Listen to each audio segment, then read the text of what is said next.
আমার মেয়ের গত 3 দিন আগে আপনার বিলে আসর দিছিল। পরে ভ্যাকসিনের জন্য পাঠাইছি, ভ্যাকসিন নাই, বলতেছে কুমিল্লা যান। পরে বলতেছে বাইরে আছে, বাইরে থেকে নেন। পরে আমার ওয়াইফে 500 টাকা দিয়ে ভ্যাকসিন নিয়ে দিছে। পরে ওনারা 60টা ভ্যাকসিন দিচ্ছে। আজকে 15 তারিখ, আজকে আমি নিজে আসছি। আসার পরে বলতেছি যে ম্যাডাম ভ্যাকসিন নাই, বলে যে ভ্যাকসিন এগুলো বন্ধ হয়ে গেছে, হয় না।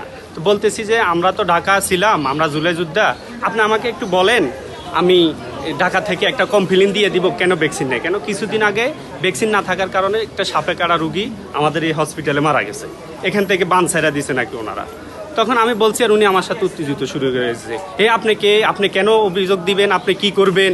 তা আমি বলছি যে কেন ভ্যাকসিন নেই, আমি তো দিতেই পারি, কেননা এটা তো আমার নাঙ্গলকোট, আমার যেহেতু আমার থানা, আমার গ্রাম। তখন উনি বলতেছে যে আপনি কুচে তুলি যান। তা আমি বলছি যে কুচে তুলি যাই, আমরা ভ্যাকসিন ওইখানে কই পামু, ওইখানে কই পাইবেন, এটা ওইখানে যান। আমি বলছি, তো ওইখানে যাইলে তো বলবে যে ভ্যাকসিন নাই, চোরেরা সব খাইয়ে লেছে, এ কথা বলছি। আর উনি আমাকে যুদ্ধ লইছে, ওই যে স্ক্রুপ টিস্ক্রুপ রাখে